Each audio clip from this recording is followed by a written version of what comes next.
E aí pessoal, tudo bem? Eu sou Renato Sapiro, advogado de formação, esportista nas horas vagas e pai da Olivia, que é minha grande paixão. Sou sócio fundador da Sapir Associados, uma consultoria focada em recrutamento jurídico e compliance, e sócio e cofundador da Reinvent Legal, uma escola de negócios voltada para o mercado jurídico. Este é o Retalks, um raio-x do mercado jurídico. Sejam muito bem-vindos. Este é um podcast leve e informal, onde falaremos com os principais personagens desse meio sobre carreira, tendências e curiosidades. E este é um podcast quinzenal, então já sabe, temos um encontro marcado segunda sim, segunda não.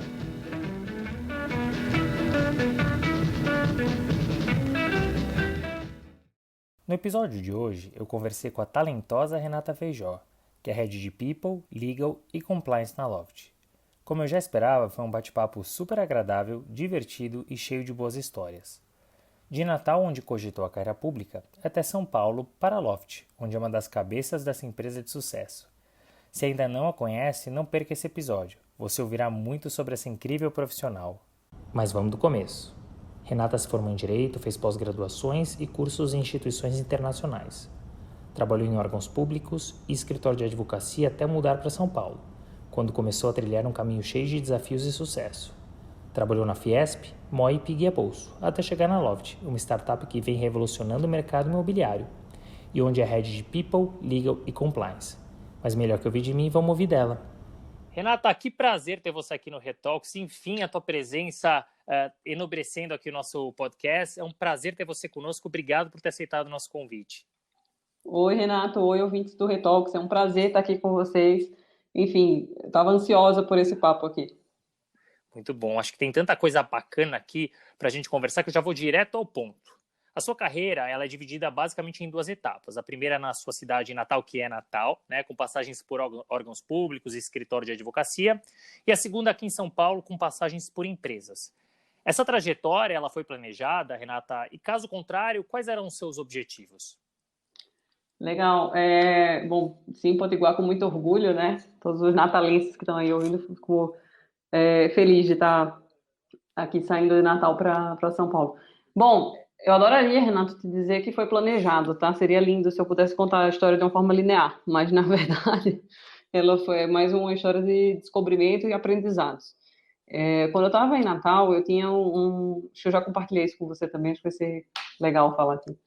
Eu tinha um grande sonho de combater a corrupção no país, né? E eu entrei no direito por conta disso e eu fiz toda a minha faculdade pensando nisso. E por isso todos os órgãos públicos tentando entender muito da parte do direito administrativo, entendendo um pouco mais do viés público, como é que essas máquinas operavam para entender um pouco os incentivos, né? E aí, mas durante a faculdade, aprendendo também sobre essas máquinas, eu aprendi sobre a dinâmica por trás, e um professor meu, conhecendo muito o meu perfil, em um determinado momento jogou a real para mim, falando que eu ia ser muito frustrada se eu perseguisse uma carreira pública.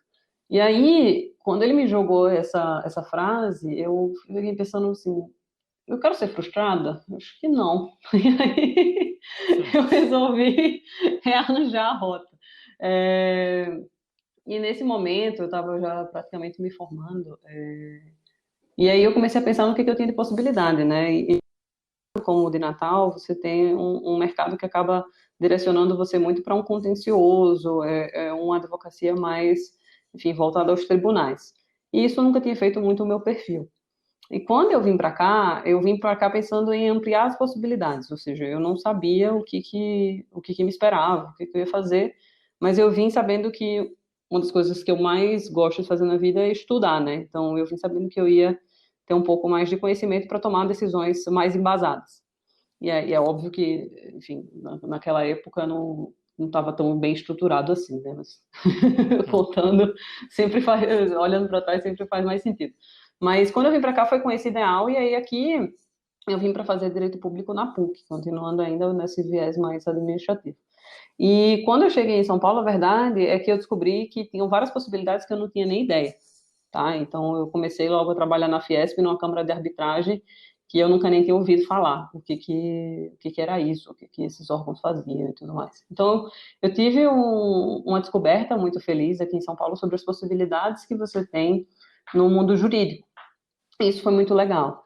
E a partir daí que começou, assim, a se traçar, enfim, na segunda etapa da minha carreira, como você falou, começou a se traçar o que eu considero que é um capítulo muito mais cadenciado em termos de decisões, com racionais muito mais claros, com a etapa de descobrimento muito mais concatenada, né?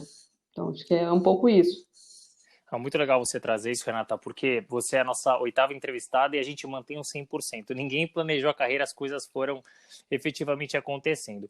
Eu vou querer entrar já já nessa segunda etapa aqui em São Paulo, mas antes eu queria fazer um disclaimer aqui. Eu me lembro, quando a gente se conheceu lá em 2015, que eu tive uma excelente impressão sua, fiquei muito bem impressionada com o nosso bate-papo. Da época, a ponto de, à época, eu te apresentar uma posição de advogada sênior quando você tinha só 2 anos de formada.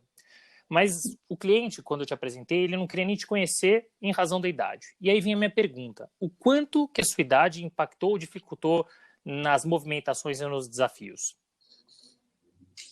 Essa é uma boa pergunta e eu fico sempre refletindo sobre ela. Eu acho que a idade, assim como vários outros traços, enfim, de qualquer preconceito, ou seja, um conceito preconcebido em relação a alguma coisa, ele traz um desafio, né? Então, você já olha com a carga de julgamento, com a carga de pensamentos, enfim, de experiências que você tem em relação a aquele determinado traço, e você acaba aplicando isso à pessoa sem não necessariamente dar a oportunidade da pessoa se apresentar. Dito isso, é um desafio, mas no geral, e eu seria muito ingrata de dizer que isso impactou a minha carreira, né? Porque basicamente eu tive a sorte de conhecer pessoas que não colocavam tanto peso na idade e acabaram me dando diversas oportunidades, as quais eu sempre fui muito dedicada, digamos assim, né? Eu sempre tratei todas as oportunidades com muito peso e com muita seriedade. E, e isso eu confesso que talvez eu ter sido sempre talvez mais dedicada do que a média, ou talvez mais esforçada, né? Sempre teve muito isso. Acabou fazendo com que eu tivesse menos o peso da idade do que eu poderia sentir, sabe? Então, eu considero que tem sim um viés, é importantíssimo a gente reconhecer esse viés, mas olhando para tudo que eu construí, eu acho que eu seria leviana de dizer que eu fui, enfim, vítima ou qualquer coisa nesse sentido, sabe? Ou eu fui minimizada ou qualquer coisa assim. Acho que eu sou muito grata por todas as oportunidades que eu construí até aqui.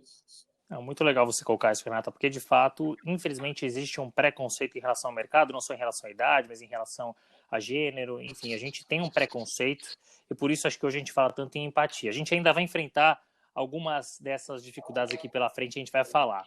Mas voltando um pouquinho agora para a tua carreira, você falou da Fiesp, né? Como é que você acha que essa passagem contribuiu para a evolução da sua carreira? Eu acho que na Fiesp foi esse primeiro clique do tamanho das oportunidades de São Paulo. E lá, vamos lembrar um pouco do meu histórico, né? Em Natal, você tem um apanhado, assim, um pouco apanhado de escritórios de advocacia, que você tem um zilhão de bons escritórios, assim. Um zilhão de escritórios e alguns, muitos referências, né? Assim, vários. E lá na Câmara você tinha contato com essas pessoas, né? Então você olha para os árbitros, você vê as pessoas que você estudava, então você se sente muito inspirado, você entra nas discussões que são extremamente densas, enfim. Então meio que abriu um pouco a minha cabeça e esse mundo de possibilidades. Eu considero que isso trouxe bastante perspectiva sobre a forma como eu encarava as coisas aqui nessa cidade, né? Foi o grande pontapé. É Sim, isso. Muito bem. podemos dizer que sim. E aí, como é que veio o convite da Moi? Porque é uma empresa completamente diferente, né? E o que chamou a atenção nele?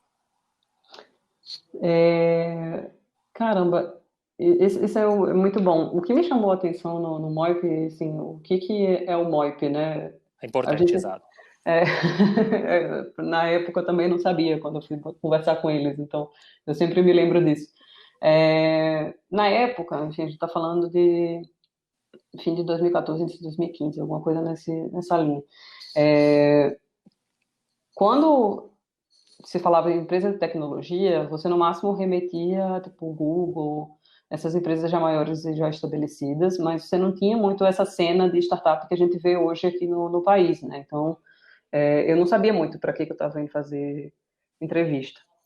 E aí, quando eu cheguei lá, o que me chamou muita atenção sobre a empresa, o Moip é uma empresa no mercado de pagamentos e que foi um dos primeiros, das primeiras startups aqui do Brasil, na primeira geração, né? Então, ela foi fundada em 2007 e a gente brinca que é a primeira geração do empreendedorismo em tecnologia aqui. Nisso, quando eu cheguei para apresentar, o que me chamou muita atenção foi o perfil do desafio, porque eles estavam buscando um advogado para liderar a frente contenciosa, imagino eu que por ironia do destino, já que era a única coisa que eu queria fazer. É, e aí, mas só que o perfil do contencioso lá tinha muito a ver com você automatizar as coisas, você processualizar as coisas num viés muito mais próximo de tecnologia, ferramental, entender padrões e tudo mais, que é uma forma que eu particularmente gosto de resolver problema, e isso me chamou bastante atenção. Então, eu lembro que a entrevista em si já era diferente, então era uma dinâmica em grupo. As próximas etapas eu também achei todas elas incríveis. O calibre dos profissionais que eu estava conversando e que eu tive a oportunidade também me brilhava os olhos, e acho que o todo do desafio, mas as pessoas que eu ia conviver já me chamaram muita atenção. Então foi com base nisso que eu fui para o Moip. Acho que E em 2016 a empresa foi vendida, né? Você falou que foi constituída em 2017, 2007, 2016 a Wirecard alemã comprou. Como é que foi acompanhar essa venda por dentro e o que acabou mudando na sua rotina? legal. Bom, acho que nos primeiros anos de Moip, a gente teve uma empresa sempre com um caráter muito empreendedor, né? E como todo bom empreendedor aqui no Brasil, você sabe que você precisa de capital também para continuar crescendo. E chegou um Sim. momento que a empresa, para dar o próximo passo, precisava realmente de um investimento mais forte, né? A cena de VC aqui no Brasil ainda estava começando. Você viu, 2015 mais ou menos foi quando a segunda onda de tecnologia começou a nascer aqui. E aí a Wirecard foi enfim, um parceiro muito importante na história do Moip, né? E porque ele foi uma aquisição estratégica, ou seja, fazia muito sentido para a operação do Moip ter alguém com experiência, o porte e, enfim, o funding da Wirecard comprando a operação do Moip no Brasil. E com base em tudo isso, foi um processo que a gente se conheceu de uma forma muito positiva, né? Ambas as empresas queriam essa troca, né? Essa troca da tecnologia do Moib que a gente tinha construído, dessa rede de clientes, e o Moib queria também o know-how, tudo, a escala, o dinheiro da Wirecard.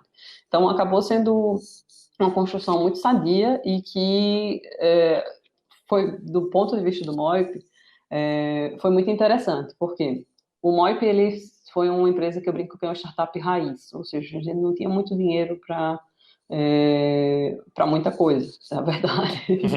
Ensina bastante coisa. É, sou bastante feliz pela minha passagem lá, enfim, tenho muita gratidão por todo mundo. E nesse cenário, a gente era bastante ativo no processo de venda da empresa, né? Então você tinha os advogados de dentro de casa, de fato, engajando com o processo, construindo toda a diligência, então era uma loucura, com todos os prazos, com tanto de pergunta, com tudo isso. Foi, no mínimo, eu posso dizer que foi animado acompanhar isso dentro de casa e muito gratificante também. Uma vez feita a fusão, a gente teve um processo de onboard deles na realidade brasileira, né? Então, a gente teve que explicar bastante como é que era o cenário regulatório, a gente teve que fazer a integração das operações, a gente teve o pessoal de lá veio para cá, eu fui para lá também, outras pessoas do MOIP também foram para lá para a gente conseguir fazer esse processo. Eles entraram com uma pegada muito low touch, então é meio que assim, vocês vieram até aqui, vocês estão funcionando, podem continuar. A Andréa, que era a diretora jurídica do grupo todo, me deu muita liberdade em relação a isso. Então, a minha rotina mudou relativamente pouco. E aí eu fiquei com eles por mais, acho que uns 9, 10 meses após a compra e saí.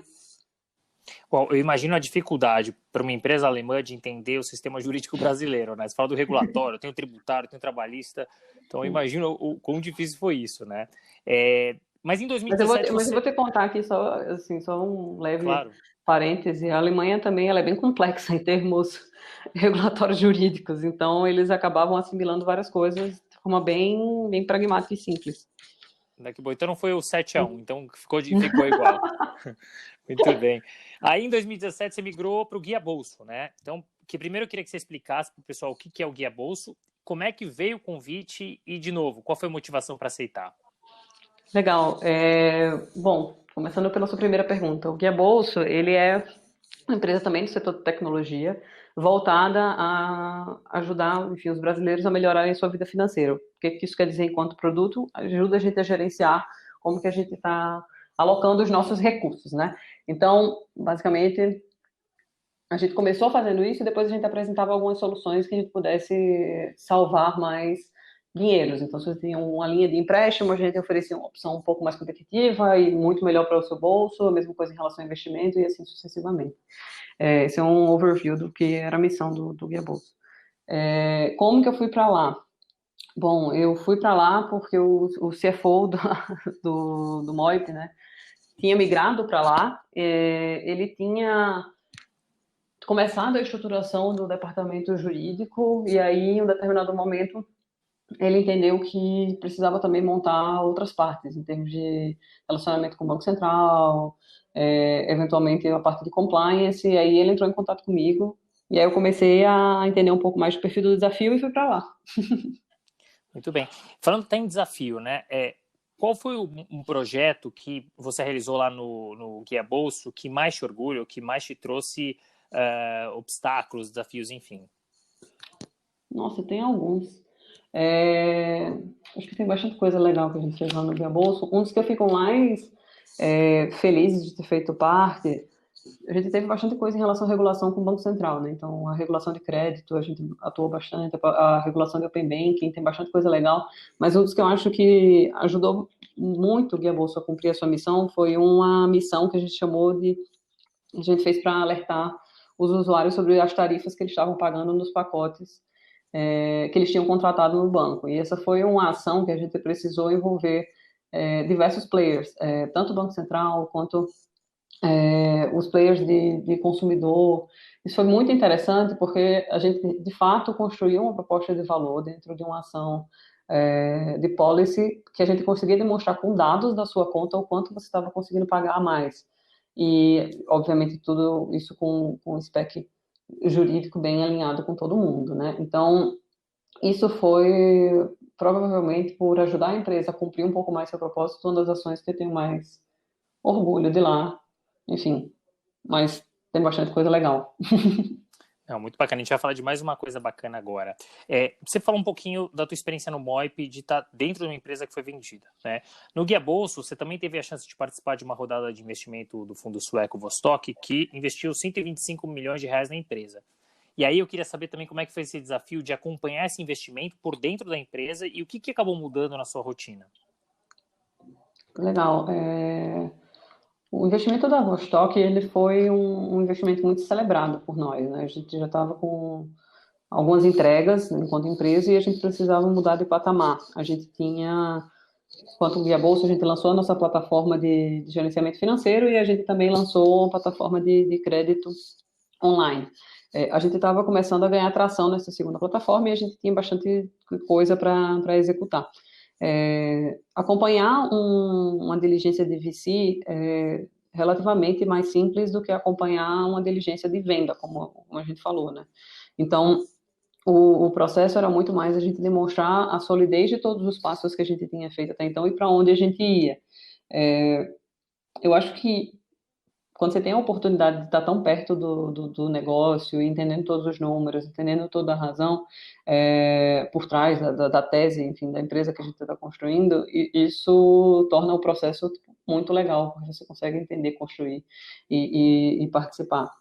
O que mudou no nosso dia a dia após a captação? Eu acho que os projetos, os projetos que você antes tinha guardado, porque não necessariamente você tinha dinheiro para investir você tira da gaveta, né? Então, a gente começou a fazer diversas ações em relação a essa própria que eu te falei, em relação à taxinha, né, que a gente chamava carinhosamente, mas essa ação de tarifas, ela sai da gaveta, você consegue tirar do papel as outras estruturas em relação ao time que você precisa, e aí você vai avançando e conseguindo construir, de acordo com aquele plano que você apresentou, o que são os próximos passos. E aí, no caso do Guia Bolsa especificamente, isso ajudou também a gente a ter mais fôlego para construir agendas que eram extremamente importantes e são ainda extremamente importantes para a companhia, que é o caso do Open Banking. Então, acho que Sim. você Seria até acaba tendo mais importante. foco. Desculpa, Renato.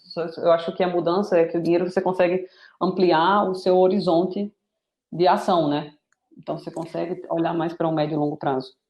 Exato. E você trouxe uma coisa muito importante. Eu queria que você explicasse o que é Open Banking, e eu queria muito saber a sua opinião sobre o tema. Legal. Bom, o Open Banking é um movimento que o Banco Central está encabeçando. Ele é um movimento mundial, na verdade, que o Banco Central, considero eu, de forma muito acertada, tem conduzido aqui no Brasil a sua implementação. O que é isso? Basicamente, é você, enquanto consumidor, ser o verdadeiro dono dos seus dados, né? Então, eu tenho uma conta em um determinado banco A, mas se eu entender que um determinado banco B pode me oferecer produtos melhores ou uma experiência melhor, eu posso conseguir transferir isso através de uma autorização para qualquer um desses dois bancos, porque eu tenho liberdade sobre os meus dados. Hoje, a gente tem uma relativa dificuldade em relação à infraestrutura do mercado, para a gente conseguir fazer tudo isso, e você acaba que, pelo seu histórico, você fica muito vinculado a uma só determinada instituição, né? Então, você tem uma mudança no perfil. E aí, quando você tem essa mudança no perfil de maior liberdade entre os dados, você tem e traz uma maior fluidez em relação aos dados e informações, você aumenta o poder de competição de outras instituições que não têm o seu histórico. E aí você pode baratear vários produtos, você pode oferecer uma experiência muito melhor. Tem uma série de vantagens para o consumidor. Então, acho que eu acabei respondendo as duas perguntas em uma só. É verdade. Deixa eu fazer uma pergunta. Guardada, obviamente, as devidas proporções, é o que aconteceu na telefonia? A gente fez esse paralelo. É um pouco a abertura de mercado que, sim, aconteceu dessa portabilidade, né? Isso. Então, guardadas as devidas proporções, sim. Na telefonia também eles passaram por um momento de adequação do mercado da infra para isso. A gente até usou isso como benchmark para o Banco Central em relação à questão da alocação dos custos e tudo mais. E do que a gente tem visto, o Banco Central olha para essa tese como uma tese, enfim, relativamente bem sucedida, né? Que é Sim. os players atuais, eles arcam com o custo da modernização da infraestrutura do mercado que eles atuam, que foi o caso da telefonia. Muito bem. Antes até de entrar na Loft, eu que acompanho a tua carreira há algum tempo, tenho a nítida sensação que você superou todos os principais desafios do mercado e sempre trilhando um caminho muito bacana. E por onde você passou, você teve sempre durante a jornada um bom ambiente, um bom relacionamento, né? Dito isso, Renata, quando e como você decide que é hora de buscar um novo desafio? Legal. Bom, acho que é mais generosidade sua em relação a todo esse contexto que você trouxe. Eu considero, sim, que, como eu trouxe no início, eu me dedico bastante a todos os desafios e oportunidades, né? E eu me dedico a isso com prazer e com bastante paixão.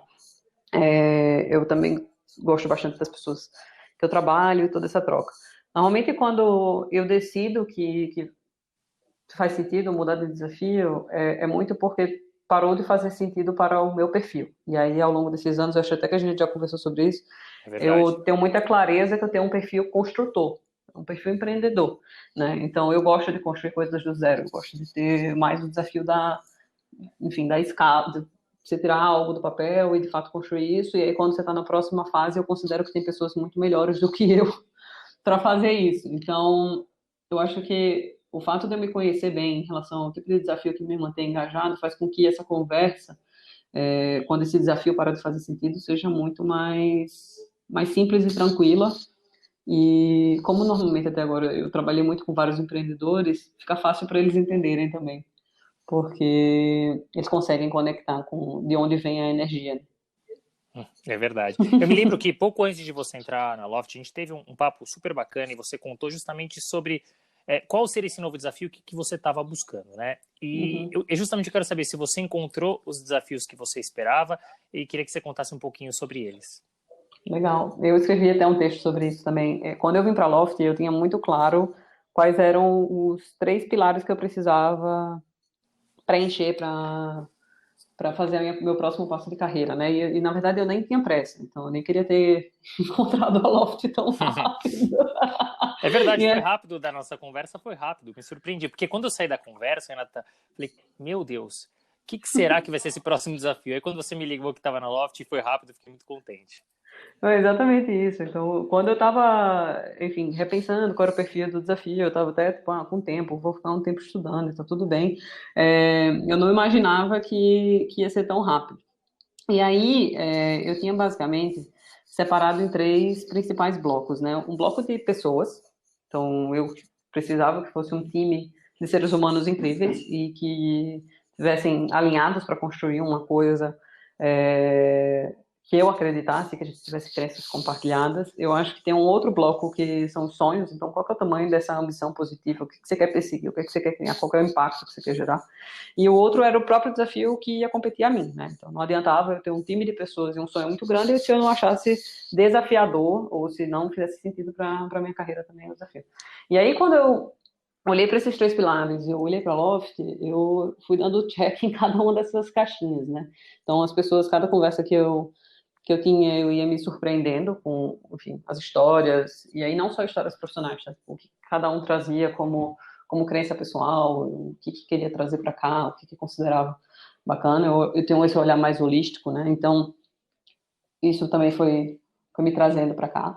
E aí, no bloco do sonho, eu lembro que a gente falava muito sobre construir uma empresa no Brasil para crescer ela e exportar talentos brasileiros para fora, ou seja, o Brasil virando um celeiro de grandes oportunidades. E aí, isso é uma das coisas que, pessoalmente, eu tenho bastante paixão por gerar oportunidade, enfim, poder ajudar as pessoas ao longo das trajetórias de vida de cada um.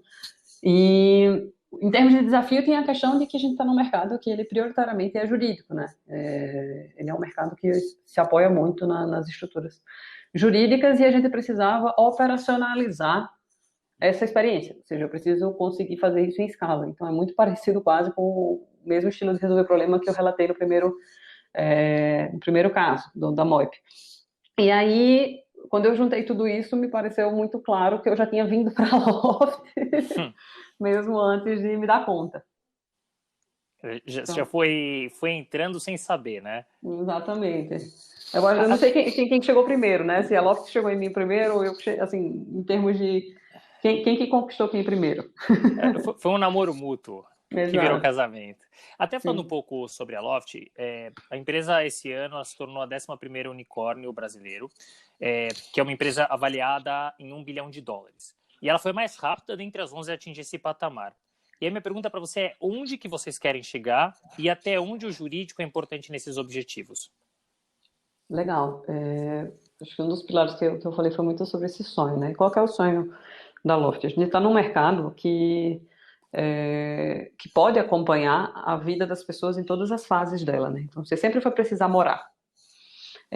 Sendo que hoje, todas as mudanças nessas transições, elas não necessariamente são mudanças que vêm sem dor, né? Então, é um processo moroso, ele é um processo lento, dolorido, enfim, que você passa pela forma como o mercado está organizado hoje. Então, o nosso grande sonho é conseguir fazer com que as pessoas sejam livres para mudar sem necessariamente passar por qualquer tipo de dor e que a gente consiga atendê-lo em cada etapa da vida. Então, te dando um exemplo prático, quando você está saindo de casa para ir para a faculdade, provavelmente se você está morando fora da sua cidade, você vai precisar alugar um apartamento. Então, talvez a gente queira lhe acompanhar nesse processo. E aí depois você pode, enfim, construir seu patrimônio e querer comprar o seu primeiro apartamento. E a gente quer estar junto com você também. E aí, eventualmente, se você contrair alguma dívida que você precisar fazer um crédito, um home equity, né, que é o crédito com garantia imóvel, para poder saldar com juros baixos e aí, eventualmente, saldar porque você quer investir no seu novo imóvel, porque você quer pagar algum curso ou qualquer coisa nesse sentido, a gente pode ter essa possibilidade também. Então, a ideia é realmente conseguir utilizar os imóveis, então esse mercado imobiliário, de uma forma que potencialize as pessoas, né? Que de fato traga essa liberdade. A gente chama isso aqui dentro de freedom living. Que legal, que legal. Esse é o Fico grande contente. sonho. E a forma que o jurídico ajuda é muito de simplificar também, né? De você usar a tecnologia, de você usar uma linguagem jurídica para aproximar as pessoas. Então, como é um mercado naturalmente muito jurídico, você tem uma questão de trazer muita simplicidade também, muita clareza e dar muita transparência sobre tudo que está circundando essa relação, né? Então, é um pouco de como a gente vê o nosso papel aqui dentro. Muito legal. Além do jurídico, você toca compliance e não bastasse isso, você é head de pessoas também. Mas falando um pouquinho do jurídico, e você comentou desse jurídico moderno, de transparência, eu queria que você compartilhasse conosco quais foram os desafios que você encontrou na construção desse departamento jurídico, se você quiser estender também para o de compliance e pessoas, em relação à montagem do time, característica dos profissionais, cultura, visão, cobrança, enfim, fique à vontade. Tá bom. Acho que tem vários desafios, mas também muitas alegrias. Então, assim, eu tenho muitas alegrias de ter encontrado profissionais, tanto jurídico, compliance, na área de pessoas, que têm uma vontade de construir algo muito grande e que tem um pensamento muito alinhado com o que a Loft quer e com um perfil de profissional que se reinventa muito, né? Acho que isso é super importante. Então, por isso que eu trago como uma alegria, porque quando você consegue encontrar um time como o que eu considero que a gente tem montado aqui dentro da Loft, que olha e constrói junto com você, tudo fica muito mais simples, né? Então, você consegue ter a liderança alinhada e você consegue reverter problemas de uma forma muito mais simples e muito mais alinhada com o que a gente espera. Então, acho que o principal desafio, e enfim, que eu trouxe como alegria, mas que é de fato o principal desafio, é você conseguir encontrar os talentos certos para as posições que você tem e para os desafios que você tem. A característica dos profissionais que eu procuro são profissionais, como eu já trouxe, que se reinventam, que de fato resolvem o problema, que entendem do negócio, que usam o direito, e aí eu vou voltar para o profissional jurídico de compliance, que usam o direito ou usam sua técnica a favor do negócio. Então, é muito entendendo quase que uma nova utilização dessa técnica, trazendo sempre um viés de proximidade das pessoas e dos negócios. E eu acho que isso tudo é um desafio constante, é um desafio que você precisa quebrar várias crenças, né? A gente é muito treinado na faculdade para falar, tipo, não, não pode, ou não, isso é arriscado, sendo que no mundo do empreendedorismo, de tecnologia, a gente tem uma crença de que, assim, você consegue construir as coisas, obviamente, com bastante solidez na construção jurídica, mas sem necessariamente ir para sempre as interpretações comuns, padrão, né? Porque o maior risco que a gente corre é não fazer nada. E aí isso é o mercado empreendedor brasileiro, né? O maior risco, tipo, que a gente corre é não fazer nada. Então, dito isso, o resto é ponderação de risco. Como que a gente, enquanto jurídico, ajuda nessa ponderação de risco clara para que a gente consiga construir estruturas sólidas. E aí entra muito mais em como fazer do que o não fazer. Obviamente, estou considerando todas as questões que a interpretação não é extremamente preto no branco, né? Não, mas é muito bom você colocar isso, Renata, porque você está falando de um jurídico que era um jurídico antigo muito pautado nas escolas de direito, né? E o jurídico moderno é esse jurídico que é uma área de negócio, que tem que opinar, que tem que palpitar e tem que assumir o risco junto com as outras áreas e com a empresa e também aproveitar o bônus por conta disso, não é verdade? Sim. E até falando um pouquinho sobre esse momento novo, sobre inovação, especialmente no mundo jurídico, tá? Quais tipos de solução a Loft já adota que hoje tem sido prestada por startups jurídicas e vocês têm encontrado soluções satisfatórias? Legal. A gente usa algumas soluções, né? Como a gente tem algumas soluções. Eu tenho dúvida se eu posso falar o nome das empresas. Fique à vontade.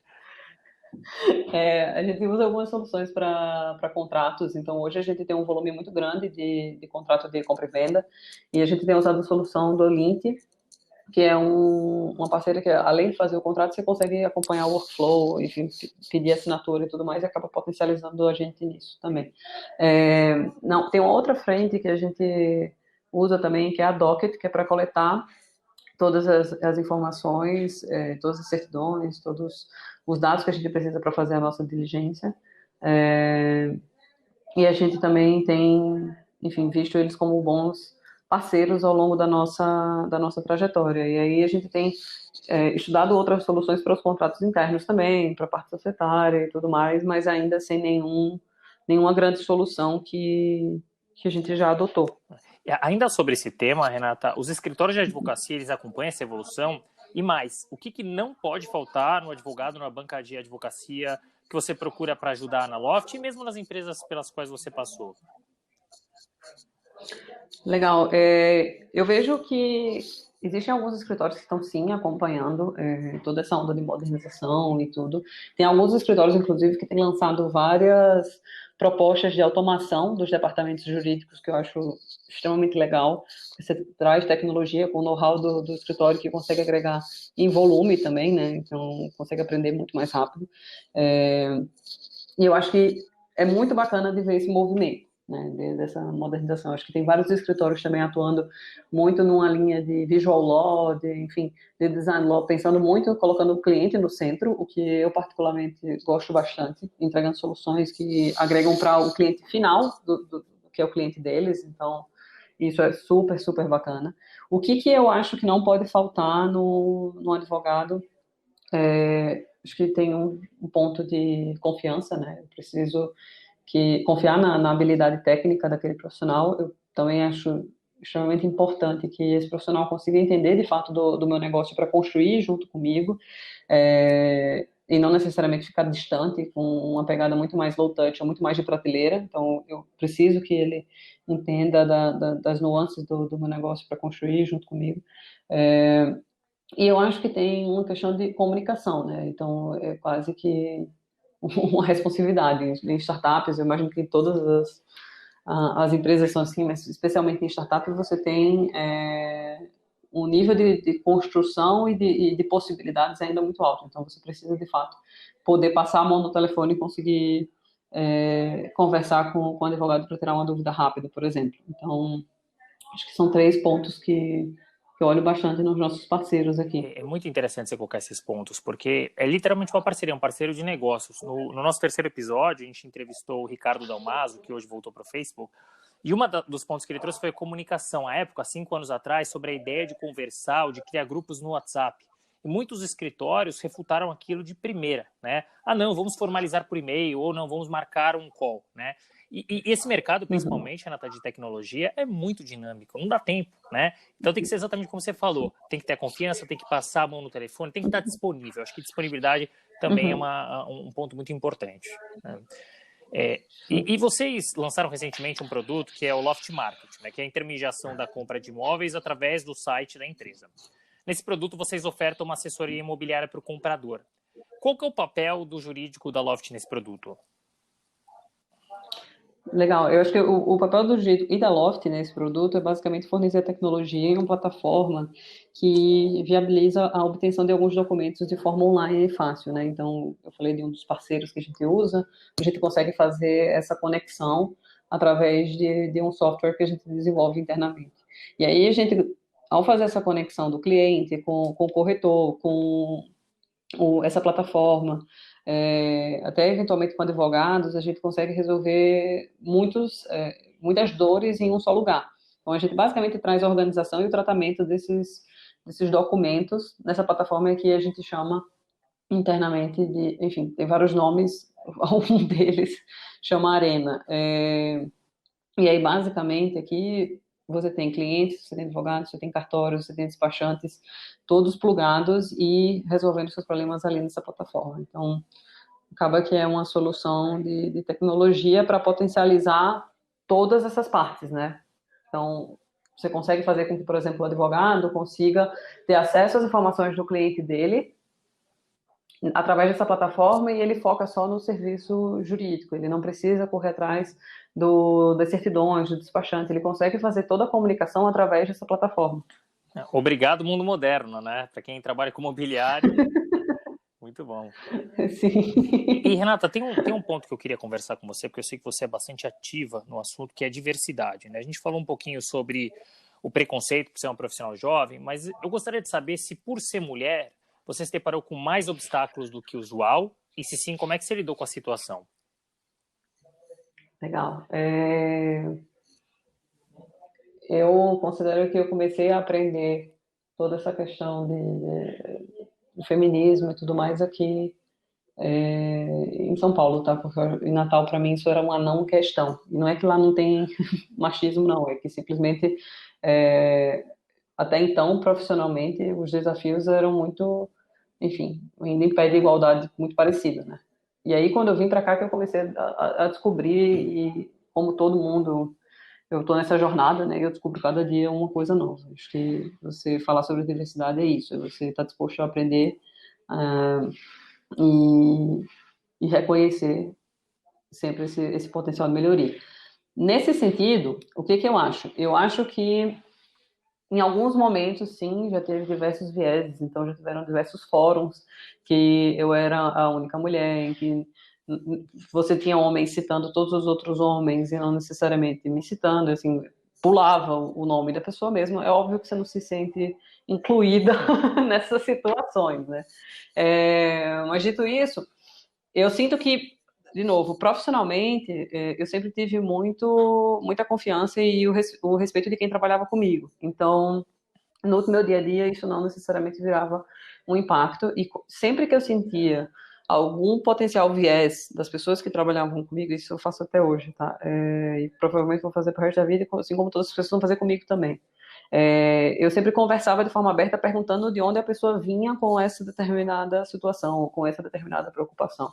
Então, eu já tive feedbacks que tinham um caráter machista, já vários. Eu já tive pré-julgamento em relação àquilo que eu estava trazendo para a mesa, vários. Eu já tive que montar a estratégia de que eu falava com todos os meus pares antes, para eles trazerem os pontos e não eu, para poder meu ponto ser ouvido, imensas vezes. Como que eu lidei com isso? Basicamente, um dos conselhos que eu já recebi foi, cara, as pessoas às vezes não têm noção do viés que ela tá. Acho que a primeira coisa que você tem que fazer é perguntar. Então, pergunta de onde essa pessoa veio. A segunda coisa, outra coisa que eu também levo muito a sério é assim, eu tenho mais apego a ver um problema sendo resolvido ou um determinado projeto andando do que necessariamente eu ter o ownership daquele projeto ou eu ter ficado à frente daquele projeto. Então, quando você consegue espalhar as ideias no mundo e você não se apega necessariamente a quem está fazendo isso, você vê muita coisa acontecendo. E aí eu sempre me filio mais à alegria de ver uma coisa acontecendo do que necessariamente ao reconhecimento. Então, essas têm sido formas que eu tenho lidado com isso ao longo do tempo, mas eu sinto que com o passar dos tempos e com toda a nossa sociedade ficando um pouquinho mais consciente em relação à diversidade, esses diálogos têm sido mais fáceis, tá? E o diálogo é sempre importante aqui. Que bom, e tem que ter o diálogo, porque, como você bem colocou, às vezes a pessoa nem sabe que ela tá agindo de forma preconceituosa, ela acha que é o normal, e se você conversa de forma aberta, aí ela percebe que ela está sendo preconceituosa e muitas vezes melhor e que bom, né? Agora, olhando até o outro lado da moeda, a Loft ela fomenta a licença paternidade igualitária. Eu queria saber qual que é a sua opinião sobre esse tema e mais, qual que é a sua opinião sobre equidade de gênero? Legal.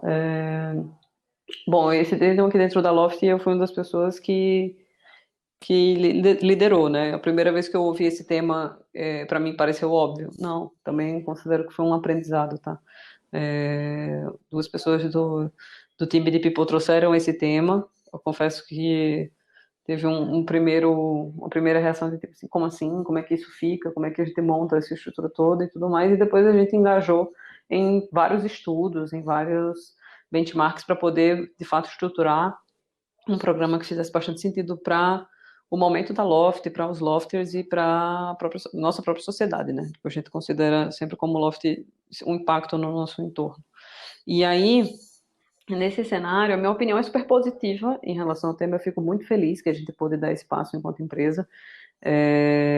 Acho que ele não é um passo óbvio, então eu fico mais feliz ainda da gente ter construído ele, dele ser uma decisão sólida e que faz muito sentido para a gente enquanto empresa. E é uma coisa que eu pessoalmente acredito muito, né? Se você pegar em todos os estudos, e aí já vou entrar na sua segunda pergunta de equidade de gênero, um, uma grande diferença na carreira de um homem com uma mulher é justamente no momento de licença maternidade dela, né? Então, quando começa-se a construir a família e aí você tem uma diferenciação, e aí alguns estudos apontam que isso é um viés, outros estudos apontam que é dados mesmo, enfim, existe toda uma correlação, mas fato é que quando você olha para nações que já passaram por algum momento em que mulheres assumiram mais é, as posições de liderança, né, seja das empresas, seja da política e tudo, você vê que, enfim, o óbvio é stated, né? Tipo, você não tem diferença. Assim. Você tem diferença na forma de condução, talvez, enfim, mas até isso não é comprovado. O que de fato é comprovado é que, sim, as coisas continuam, sejam com homem ou com mulher. Então, prova-se que tem vieses. Sem Porque dúvida. as mulheres continuaram tendo filhos, né? Elas continuaram, nada mudou. A quantidade de dedicação de horas não mudou. Enfim, obviamente, isso é particular de cada um, experiência de cada um, mas no geral, como sociedade, quando você tem eventos que tiram os homens do mercado de trabalho ou da cena pública, e as mulheres acabam ocupando tudo isso, elas continuam dando conta de toda a dinâmica. Então, é muito uma prova de que a gente ainda tem como sociedade que olhar para esse problema, desse momento da família, né? Porque não é só um ou de outro, esse momento da família, e como é que a gente, enquanto sociedade, vai encarar para minimizar os impactos disso. E, assim, sendo super clara, eu acredito que, em termos de equidade de gênero, as oportunidades que os homens têm, as mulheres deveriam ter todas Sem iguais. dúvida. Assim, eu não consigo entender por nenhum prisma, a não ser a construção social e histórica que a gente veio vivendo até aqui, o porquê que isso seria tratado diferente.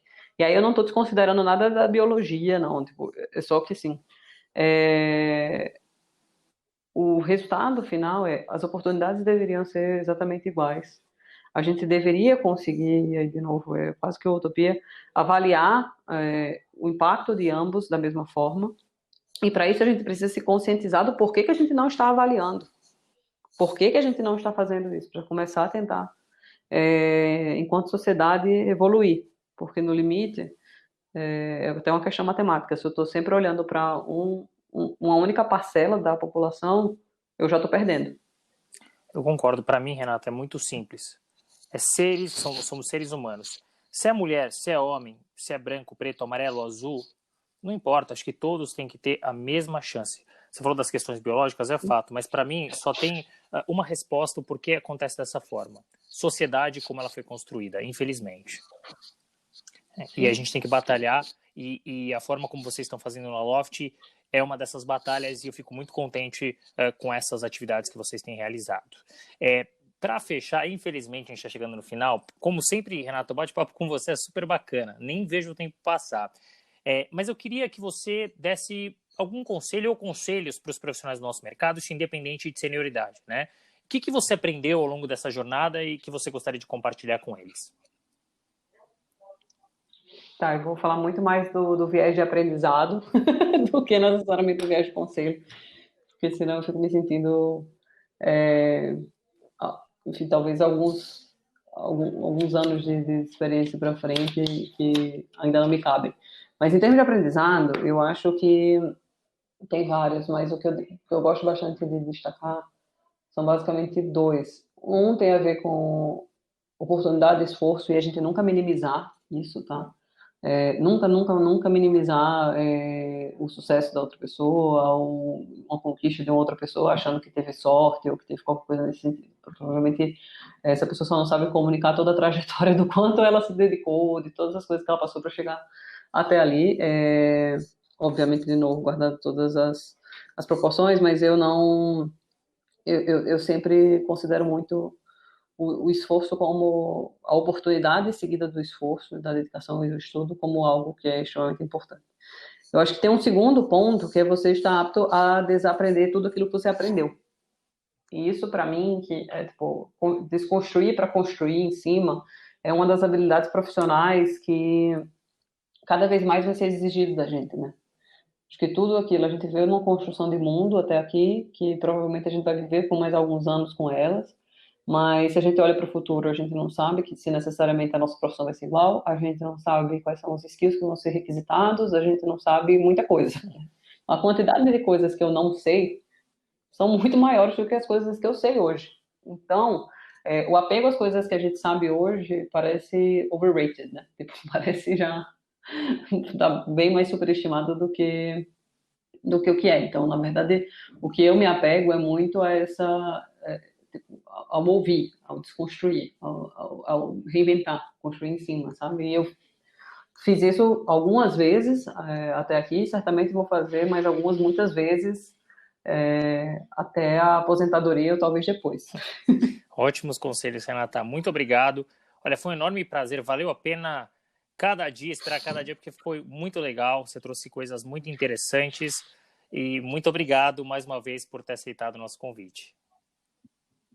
Muito legal. Bom, espero que todos tenham gostado. Eu adorei. Muito obrigada pelo convite, Renato. Acho que é sempre um prazer falar com você, ouvir suas percepções sobre o mercado também e ver você se reinventando também, né? É isso. Fim de papo. Se você gostou, recomenda para os seus amigos. Se não, fala comigo que eu quero te ouvir. Até a próxima.